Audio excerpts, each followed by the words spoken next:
Checkout करायचं आहे. त्यामुळे 7 वाजता रूम सोडायची आहे. 7 त्यामुळे पहाटे लवकर उठून 7 वाजेपर्यंत आवरून नाश्ता करून तुम्ही गाडीत पाहिजे. मुलींना समजतंय का? आज मगाशी बीचवर जसं लवकर आवडलं तसं इथं लवकर आवडायचं नाही, उशिरा आवडायचं. म्हणजे 7 आवडते, तास जायचं नाही. पटकन आवरा, जास्त वेळ घेऊ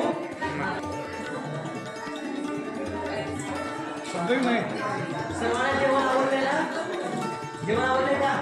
काहीतरी होळी जेवण आहे.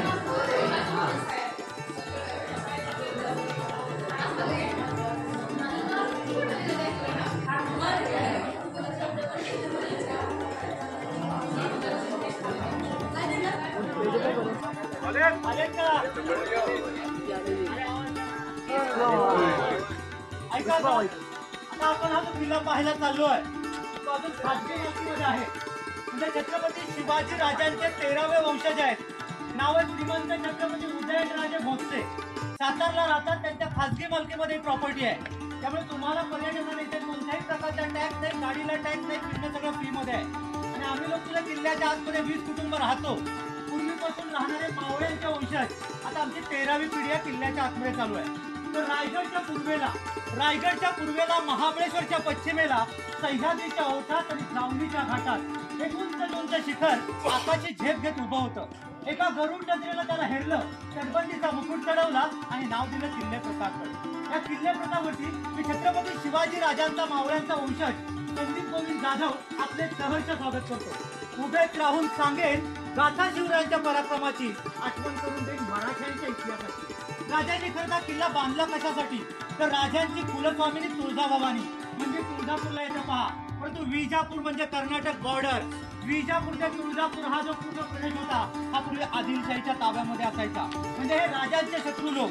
तर राजांना तुळजाभवानी मातेच्या दर्शनाला तुळजापूरला जाण्यासाठी त्रास व्हायचा.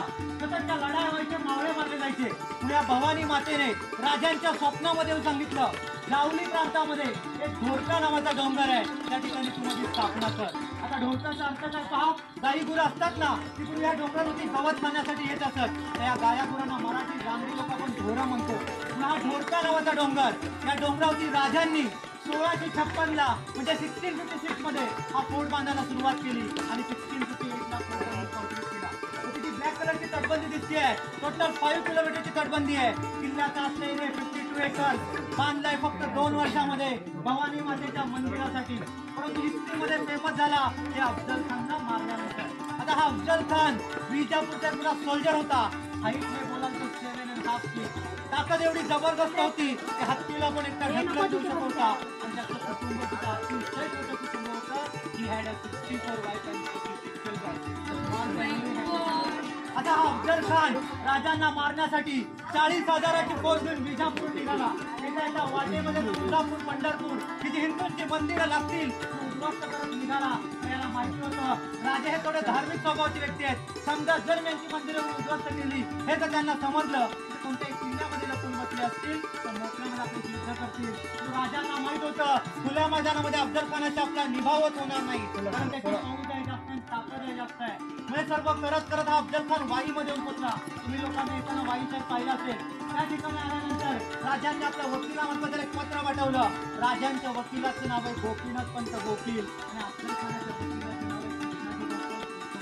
पत्रातला मजकूर असा लिहून घेतला की तुम्ही मला काकासारखे आहात, तुमच्या अफाट पौजेचा मला अनुभव आहे आणि ज्याप्रमाणे तुम्ही विजापूर या ठिकाणी मला भेटण्यासाठी आलाय तसं जावली प्रांतामध्ये तुम्ही किल्ला बनवलाय त्याच्या पायथ्याला बनवून भेटा. आता या अफजल खानला माहित होतं खरं तर राजांना मारायला आपण एवढ्या दूरवर आलोय तर समोर जायला काहीच हरकत नाही. अफजल खानने राजांना भेटायचं मान्य केलं आणि दोघांमध्ये दिवस ठरला 10 नोव्हेंबर 1659. 10 नोव्हेंबर 1659 इंग्रजी कॅलेंडरनुसार. मराठीतला महिना होता मार्गशीर्ष शुद्ध सप्तमी, शके 1581, वार होता गुरुवारचा आणि वेळ होती दुपारची 12ची. राजाने अफजल खानची भेट ठरली. दोघांमध्ये नियम ठरले की दोघांबरोबर 10 अंगरक्षक येणार आणि आपापले वकील राहणार. राजांनी आपल्याबरोबर आपले 10 अंगरक्षक घेतले. संभाजी कावजी कोंडाळकर, जीवा महाले, सिद्धी इब्राहिम, ताताजी इंगळे, यसाजी कंक, कोंडाजी कंक, कृष्णाजी गायकवाड, सूरजी काटक, विसाजी मोरंबक आणि संभाजी करवर. अफजल खानने आपल्या ताकदीच्या गुरुमीमुळे आपल्यावर एकच अंगरक्षक घेतला, त्याचं नाव सय्यद बंडा. आणि हा अफजल खान या दोघांचा जो इतिहास होता हा राजांना पूर्वीपासून माहित होता. हा अफजल खान काय करायचा, कोणत्याही राजाला भेटीच्या कारणाने बोलवायचा, मिठीमध्ये घ्यायचा आणि तिथं जाऊन मारायचा. कारण 7.5 फुटाचा ताकदवर म्हणून त्याच्या मिठीतून कोणी सुटत नव्हतं. आणि सय्यद बंडाची खासियत काय, तर 10 फूट दूर माणूस पाहिजे त्याला उडी मारून दालपट्ट्याची का हवामध्ये कापायचा, एवढी त्याची नजर तीच नव्हती. हे राजांना माहित असल्यामुळे त्या दोघांना भेटायला जाण्याअगोदर राजांनी आपलं स्वतःचं संरक्षण केलं. म्हणजे राजा जो अंगरखा घालायची त्याच्यातमध्ये चिलखत घातली, डोक्याला बांधतात त्याला मंदिरा म्हणतात, त्याच्यामध्ये जिरेटॉप घातला आणि राजांनी युद्धासाठी शस्त्र बनवलंय. त्या शस्त्राचं नाव आहे वाघ नख. म्हणजे लोखंडाची 4 नखं असतात आणि वरच्या बाजूला अंगठा असतात, समोरच्यांना समजून येत नाही. अशा प्रकारे तयारीमध्ये त्याला भेटण्यासाठी खाली गेले. तिकडे एक सुंदर शामियाना बनवला होता, आतमध्ये अफजल खानने सय्यद बंडा बसला होता. आता राजांना माहिती होतं आपल्याला अफजल खानची जास्त भीती नाही, त्या सय्यद बंडाची आहे, कारण की 10 फुटावरची नजर तीक्ष्ण आहे, आपल्या प्रत्येकावरती लक्ष ठेवून राहणार. म्हणून राजांनी त्या ठिकाणी नाटक केलं. अफजल खानला सांगितलं जसं मी तुम्हाला घाबरतोय सय्यद बंडाला घाबरतोय. हा जर शामियानाच्या बाहेर गेला तरच मी भेटायला आतमध्ये येईल, तर मी किल्ल्यावरती परत चाललोय. आता या अफजल खानला वाटलं आता तर राजांचा जो खेळ आहे 10 मिनिटांमध्ये मी संपवणारच आहे. परंतु आपल्या अंगरक्षकाच्या कारणाने ते किल्ल्यावरती परत गेले. तो 2-3 दिवस त्यांना विनवणी करायला, त्यापेक्षा आपल्या अंगरक्षकाला 5 मिनिटं बाहेर ठेवलं तर राजा आपलं काही करू शकत नाही. अफजल खानने सय्यद बंडाला बाहेर पाठवलं आणि राजे त्याला भेटायला आतमध्ये गेले. आता अफजल खानची उंची होती 7.5 फूट आणि राजांची उंची होती 5.25 फूट. आता हा 7.5 फूट वारामध्ये 5.25 फूट त्या माणसाला भेटतोय म्हणजे छातीवरती लागणार. या गोष्टीचा फायदा घेऊन अफजल खानने राजांचं शिर आपल्या डाव्या बगलेमध्ये दाबलं आणि म्हणून कटारीचा वार केला. राजांचा अंगरक्षकाने आपल्या हिंमत असल्यामध्ये बचावले. आता ज्याने आपला वार केला त्याला मग वार अफजल खानचं पोट पाडलं. पोट पाडल्यानंतर अफजल खान दगा म्हणून ओरडला. सय्यद बंडा बाहेरून धावत आला, राजांवर वार करणार. तो जीवा माल्याने सय्यद बंडाचा हात खानच्या वर उडवला आणि इतिहास काढला, होते जीवा म्हणून वाचले शिवा. तर राजेच्या किल्ल्यावर आले. अफजल खान आपली सगळी असली कोठामध्ये भरून पालखीमध्ये पडून जात होता. त्याला प्रत्येक प्रकारे 16 लोक लागायचे, पुढे 8 आणि मागे 8. त्यांना मराठी भाषेत आपल्याकडे भुवई म्हणतात. ते भुवई त्याला घेऊन पडून जात होते. हे राजांच्या दुसऱ्या अंगावर संभाजी कावजीने पाहिलं, पळत जाऊन त्या भुवईचे पाय तोडले आणि अफजल खानाचं शिर कापून आणलं आणि भवानी मंदिर समोर देवीला अर्पण केलेलं. अफजल खान सारख्या राक्षसाचा या ठिकाणी वध झाला. राजांचा फार मोठा विजय झाला. त्या विजयाला मराठी भाषेमध्ये आपण प्रताप म्हणतो, म्हणून नंतर या गडाचं नाव प्रतापगड ठेवलंय. त्याला ढोलक्या नावाचा डोंगर होता आणि अफजल खान सारख्या एकाच राक्षसाची 2 तडगे आहेत. शरीराचं जे तडगे आहे ते प्रतापगडच्या पायथ्याला त्याला आपण प्रतापगड माती म्हणतो आणि शिराचं जे तडगे आहे ते पुणे जिल्ह्यामध्ये राजगड किल्ला येतो. कारण राजांच्या औषध जिजामाता त्या ठिकाणी जायच्या. आपल्या मुलाने एवढ्या मोठ्या राक्षसाला मारलाय हा पुरावा दाखवण्यासाठी त्या ठिकाणी नेलं, त्या ठिकाणी दफन करून टाकलं. म्हणूनच आज आपल्याला म्हणावं लागतंय की प्रतापगडच्या पराक्रमाचा इतिहास लिहिवी राजगडचा बाल्य किल्ला, कारण त्याला राजगडच्या बाल्य किल्ल्याच्या उजव्या बाजूला दफन केलंय. तिथे लोक जी काम करतायत त्याच्या आतमध्ये छोटीशी गुहा आहे. ही गुहा एवढी लहान नव्हती, फूटपर्यंत होती, पूर्ण 10 फूट उंचाची. त्यावेळेस अफजल खानचं युद्ध झालं त्यावेळेस राजांनी या पूर्ण परिसरामध्ये 40 मावळे लपून ठेवलेले.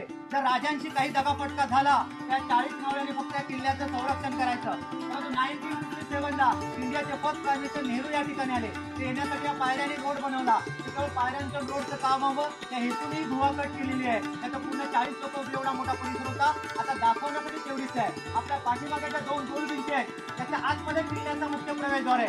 तिथून आपण चालत आलो, सर तुम्ही नजर वर टाकल्या असतील त्या दोन्ही भिंती तुम्हाला एकत्र वाटल्या असत्या. समोर पायऱ्या आहे, रोड आहे, लोक जात आहेत म्हणून आपल्याला समजत आहे की जाण्याचा मार्ग आहे. पूर्वी कसा मातीचा रस्ता घनदाट अरण्य होतं. येणारा शत्रू घोड्यावरती स्पीडमध्ये यायचा आणि डायरेक्ट जंगलामध्ये निघून जायचा. शेवटपर्यंत समजायचं नाही किल्ल्याचा मुख्य दरवाजा कुठे आहे. आर्किटेक्ट होते हिरोजी इंदुलकर आणि आर्जोजी यादव.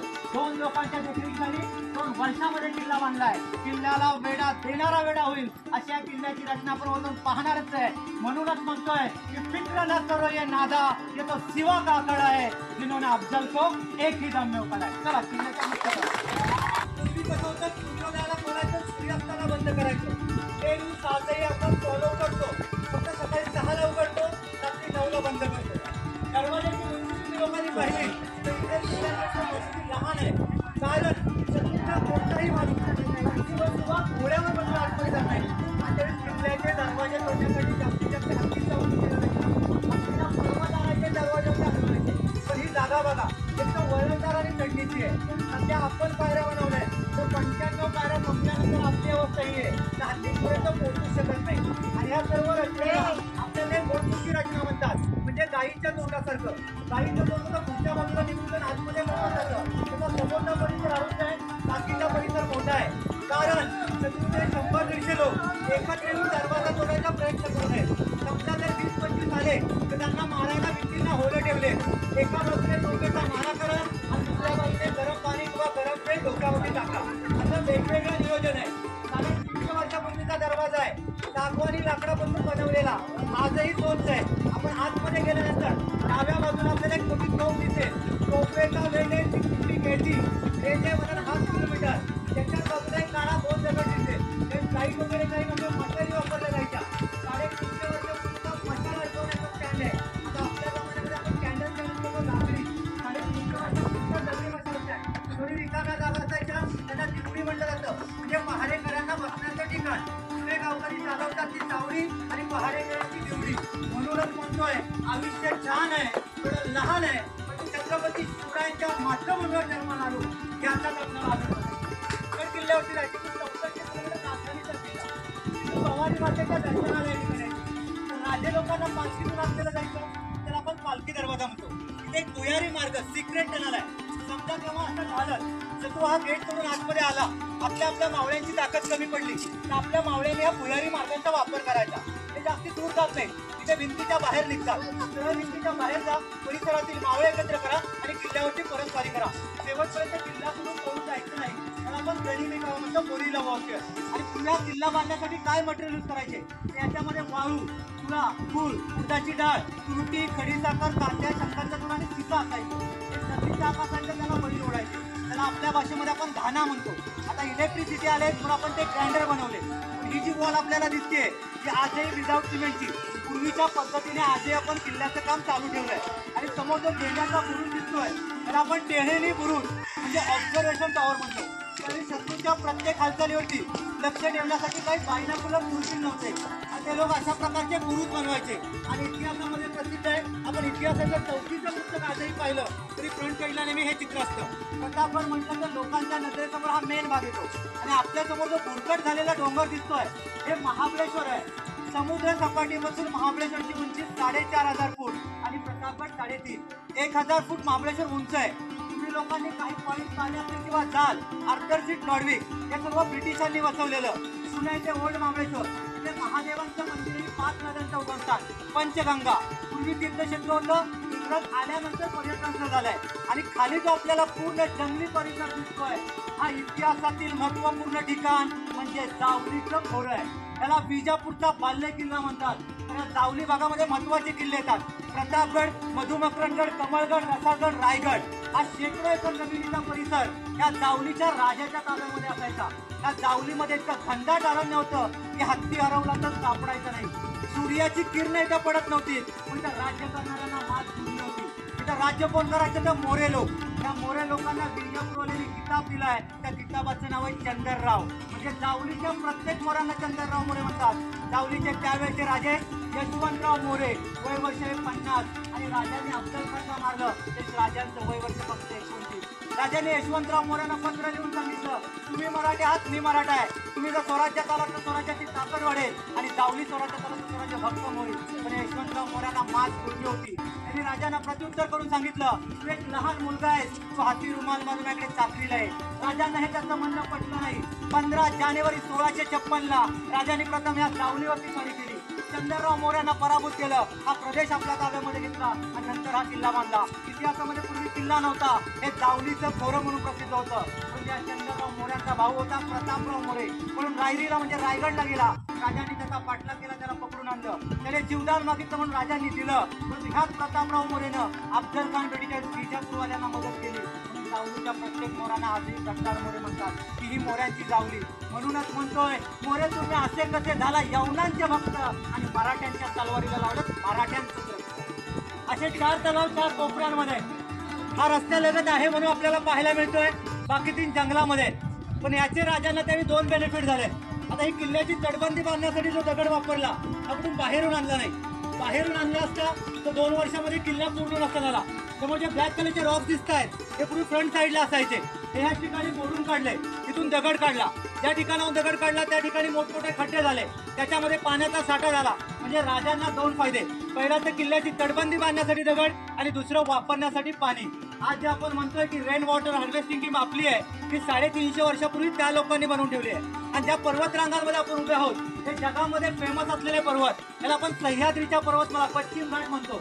तुमच्या वाचनामध्ये कधी तर मिर्झा राजे जयसिंगांच्या पुरंदरचा जो हाल असेल तर मिर्झा राजांबरोबर औरंगजेबचा एक सरदार आला होता. त्याचं नाव आहे दिलेर खान. या दिलेर खाननं चेष्टा मस्करीमध्ये मिर्झा राजांना विचारलं की मिर्झा राजे सह्याद्री क्या होता है. त्यावेळेस मिर्झा राजांचं वाक्य होतं, दिलेर खा ये सह्याद्री है सह्याद्री, या तो तलवारें खनकती है ना कि आपके महबूब की तार, या तो शाही से काफी उंगलियां काटी जाती है, अफजल खान का पेट फाड़ के सर काटा जाता है. आणि या सह्याद्रीमध्ये छाती ठोकपणे फिरण्याची ताकद फक्त 3च लोकांमध्ये. एक म्हणजे वारा, दुसरं म्हणजे वाघ आणि तिसरे म्हणजे मराठी. पावन झालेल्या पायऱ्या. 350 वर्षापूर्वी काय होतं तर इंटरलॉक सिस्टम होता. जे आपल्या फर्निचरला कसं खासे करून फिट करतो तसं एका दगडाला बरोबर कट करायचे आणि दुसरा त्याच्यामध्ये फिट करायचे. साधारणतः त्या मावळ्यांच्या उंचीप्रमाणे बनवलेल्या पायऱ्या आहेत. 6 ते 6.5 फुटाचा मावळा. लेंथ आणि लाईन बघा, अजून एकही दगड हल्ला नाही. कारण त्या लोकांनी श्रद्धाभक्ती सदाचारानं केलं आणि 10 वर्षापूर्वी आपल्याला हे दिलंय. सदाचार आणि भ्रष्टाचारातला फरक बघा. फोटो झाला की भवानी मंदिरात यायचं. चला, महाराष्ट्राचं आराध्य दैवत दगडी बांधकाम दिसतंय 350 वर्षापूर्वीच आहे. समोर आता आपण नवीन बनवतोय. आणि खरं तर त्या मंदिरासाठी हा किल्ला बांधलाय. परंतु इतिहासामध्ये प्रसिद्ध झाला अफजल खानला मारल्यानंतर. आतमध्ये महत्वाच्या 3 गोष्टी आहेत त्या तुम्हा लोकांना पाहावायच्या आहेत. पहिली म्हणजे भवानी मातेची मूर्ती आहे. मूर्तीच्या समोरच काचेच्या बॉक्स स्फटिकाच्या क्रिस्टलचं शिवलिंग आहे आणि अपोजिट बाजूला काचेच्या दरवाजा.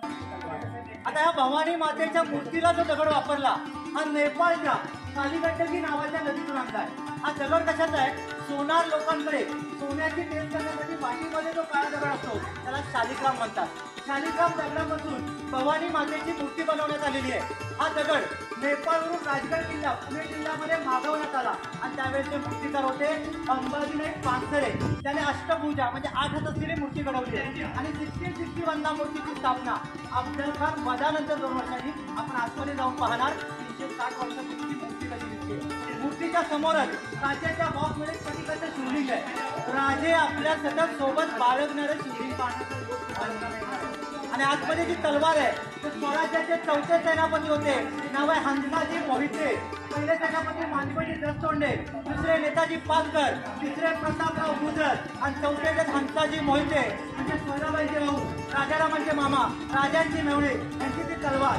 परंतु ह्या ठिकाणी का ठेवण्यात आलेली आहे? ते हंसाजी मोहित्यांचा पराक्रम असा आहे, एका मावळ्याने एका युद्धामध्ये ते एका तलवारीने फक्त 600 लोक मारले. त्यांना हंबीरगावात शिकार झाला. हंबीरराव कान्होजी मोहिते कराड करते त्यांचं काम. आता त्यावेळेस एक विवाद होता. एखाद्या मावळ्याने शत्रू सैन्याचे जे 100 लोक मारले ते म्हणून तलवारीच्या मध्ये शिक्का रिपीट मारला जायचा. त्या मध्ये 6 रिपीट आहेत. फ्रंटला 3 आणि बॅकला 3 आणि गोल्डन 20वरती त्यांचं नाव आहे हंबीरराव कान्होजी मोहिते. मातेची मुलगी मोठी तलवार अशा 3 गोष्टी हात पाहिजेत. इथे काही जुन्या तोफा आहेत बघा. त्यांना आपण काय म्हणतो उकळीच्या तोफा. थोडक्यात पद्धत अशी राहते, दारू गोळा करून टाकतात, आम्ही छोटे छोटे होले करून फायर करतात. साधारणतः हातामध्ये आपण बॅग कशी पकडतो त्याच्या हातामध्ये पकडण्याची पहिली बारी लोक आहे. एकदम 5 किलोमीटरची बॉर्डर सुद्धा फक्त त्याचं 150 किलो आहे. आता आपण मिलिटरीमध्ये रॉकेट लॉन्चर पाहतो तिथून पहिलेवाले 120 पोता 35 40 पैसे हॉकीच्या पार्टीसारखे दृश्य बघा. ही त्यावेळी दगडफोडाची पहार आहे. आज आपल्या जुन्या कुटुंबामध्ये आपण पहार आखायची म्हणायची वेळ आणली. एक तर आमच्याची काही 1.5 ते 2 किलो वजन त्याचा वापर पण माती करण्यासाठी करतो. ही त्यावेळी दगडफोडाची पहार 50 किलो वजनाची पहार घेऊन लोक 8 तास काम करत होते. आता आपल्याकडे बरेच आधुनिक मावळे येतात, उचलण्याचा प्रयत्न करतात, हातापायवर मारून घेतात, पण आम्ही लोकांनी ते बंद केलंय. कारण आता आपल्याला नवीन इतिहासाची गरज उरली नाही. कारण येणारे सगळे आधुनिक मावळे वडापाव, पिझ्झा, बर्गर, चायनीजच्या समाधानी, त्यांचं एक कामही नाही. म्हणूनच म्हणावं लागतंय की नसत्या राजमाता जिजाऊ, नसत्या राजमाता जिजाऊ तर नसती तिथल्या अंगणामध्ये तुळस आणि नसते राजा शिवछत्रपती नसते मंदिरावरती कळत. दिसेल ते अफजल खान आणि खाली एक छोटं दर्गा त्याचा बॉडीगार्ड सय्यद बंडा. तिकडे थोडं इलिगल एक इन्फेक्शन झालं होतं, त्याला 2022ला काढले. अजून थोडा मॅटर मिटायचा आहे म्हणून तिकडे आपली बस जाऊ दिली जाते. त्या जागेपर्यंत आपली बस सुरू जायची जाता येत नाही. काही 1-2 वर्षानंतर परत आलात तर अफजल खान वाटाचा पूर्ण देखावा तुम्हाला पाहिला.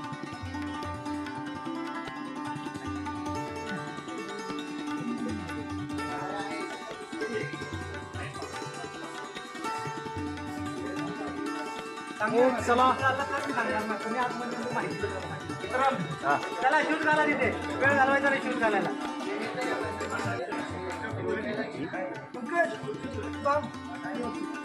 हे दिसतंय या पूर्ण परिसरामध्ये पूर्वी राजांचा राहण्याचा राजवाडा होता, पण तो इंग्रज लोकांनी उद्ध्वस्त केला.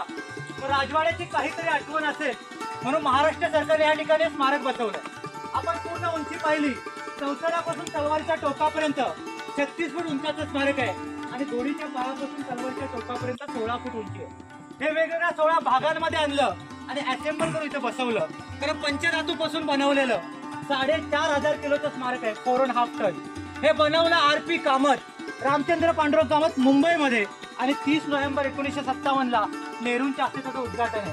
जवळजवळ स्मारकाला 62 वर्ष पूर्ण झालेत. भारत स्वतंत्र झाल्यानंतर राजांचं पहिलं स्मारक या ठिकाणी बसवलंय. आज आपल्याला सर्वत्र पाहायला मिळतात. आणि जसा राणा प्रतापजींचा चेतक नावाचा घोडा फेमस होता, तसा राजांची कृष्णा नावाची घोडी होती, फिमेल हॉर्स. आज तुम्ही लोक कधीही कुठेही जर अशा मूर्त्या पाहाल तर मूर्तिकार अशा मूर्त्या बनवते वेळी एक इतिहास दर्शवण्याचा प्रयत्न करतात.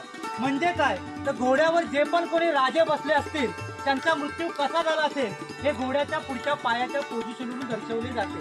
समजा जर घोड्याचा पुढचा एक पाय वरती असेल तर घोड्यावर बसणाऱ्या राजांचा मृत्यू हा नैसर्गिक आजारपणामधला आणि घोड्याचे 2 पाय वरती असतील तर त्यांना युद्धामध्ये मारले वीरगती. तुम्ही तारा राणींचा फोटो कधी पाहिला असेल तर त्यांच्या घोड्याचे 2 पाय वरती असतात, त्यांना वीरगती आली. राजांचं आयुष्य होतं 50 वर्ष. 1630ला जन्म झाला शिवनेरी किल्ला पुणे जिल्ह्यामध्ये आणि 1680ला मृत्यू झाला रायगड होती. पहिली 15 वर्ष लहानपणाची सोडली तर 35 वर्षाच्या आयुष्यामध्ये त्यांनी 500 लढाया आणि 365 किल्ले जिंकले. त्यांना उसंत आराम कधी मिळाला नाही. सतत घोडेस्वारी करून गुडघ्यांमध्ये त्रास झाला, त्याच्यामध्ये विषबाधा झाली, ती पूर्ण शरीरामध्ये पसरली आणि त्याच आजारपणामध्ये वयाच्या 50 त्यांचा मृत्यू झाला. म्हणून त्यांच्या घोड्याचा एक पाय वरती आहे. म्हणूनच आपल्याला म्हणावं लागतंय ना शिवशंकर ते कैलासपती, ना लंबोदर ते गणपती, नतमस्तक तयाचरणी ज्यांनी केली स्वराज्याची निर्मिती. देव आपल्या सर्वांचे एकच, फक्त राजे शिवछत्रपती. बांध पर सिर पर पगड़ी महाराज तैयार होते, उठाकर अपनी तलवार घोड़े पर सवार होते, तब झुक के कहते अल्लाह के सब बंदे, काश हम भी मराठा होते. औरंगजेब आपल्या दरबारात येत असतो, त्याचे शहजादे आमिर उद्दव सगळे असतात. ते आल्यानंतर त्याच्या अलकाबाचे मोठमोठे नारे घेतले जातात आणि तो येऊन तख्तावर बसतो आणि काय म्हणतो बघा, ये सब फिजूल है शहजादे, चंगेज और तैमूर के खून ने कभी शिकस्त नहीं देखी, मगर आज तंजौर से लेकर कंधार तक सर हिंदुस्तान को मुगलिया सल्तनत में शामिल करने का ख्वाब देखने वाली ये माँ बदौलत आज ये क्या देख रही है. शिवाजी राजा हमारे मुगलिया सल्तनत की तामील कर चुके हैं, हमारे लाखों के फौजों को सिपह सालारों को उधेड़ के दिखे. ये है हमारे मामूजा मिर्जा अमीर अबू तैब शाइस्ते खां साहब. बड़ी शर्मनाक बात है शहजादे कि राजे ने इनके लाल महल पे छापे डाल के इनके छक्के छुड़ा दे. ये तो तकदीर के बड़े सिकंदर निकले कि जान बच गई, इन उंगलियों को समझौता करना पड़ा. ये जोधपुर के महाराजा जसवंत सिंह राठौड़, इन्होंने मराठों के जख्मों के वार अपने छाती को नहीं खाए. ये अफसी पोलाद खान, इनके हथेली पे मिठाई रख के आगरा के जेल से फरार हो गए. सभी मंसूबों को खाक में ले दिया पोलाद खान ने. ये लश्कर के साथ मैदान छोड़ के भागने वाले करतलब का रसूल बेगबारी, मियां तैयब का ख्वाजा बादल का कुकलताज, बुनी नरे रनमत का केसर सैयद का मुनावर, तमाम अफगानी बूंदे राजपूत को राजे ने शिकस्त दी. एक बात तो शहजादे, लेकिन तुम समझ नहीं पाओगे क्यों, आखिर क्यों हासिल होते हैं राजे को फतेह. ये क्यों का मतलब तुम कभी समझ नहीं पाओगे. पाओगे, क्योंकि नाच गाना और शराब राजे को कभी मालूम ही नहीं था। राजे ने मजबूत किले बनाए, मजबूत जमीन के लोग तैयार किए। हिंदुस्तान के हर चीज हम खरीद सकते हैं, लेकिन जाबाज मराठा ने अपने को बिकने नहीं दिया। मराठे कभी रुकते नहीं, मराठे कभी थकते नहीं, मराठे कभी झुकते नहीं और मराठे कभी झुकते नहीं। राजे का चाल चलन दूध की तरह साफ और बिनर मुनार के उनकी सर उठाए आसमान को छू रहे, इसमें कोई शक नहीं है। शहजादे, हम खुश नसीब बड़े कि हमें दुश्मन मिला, वो भी शिवाजी राजे से।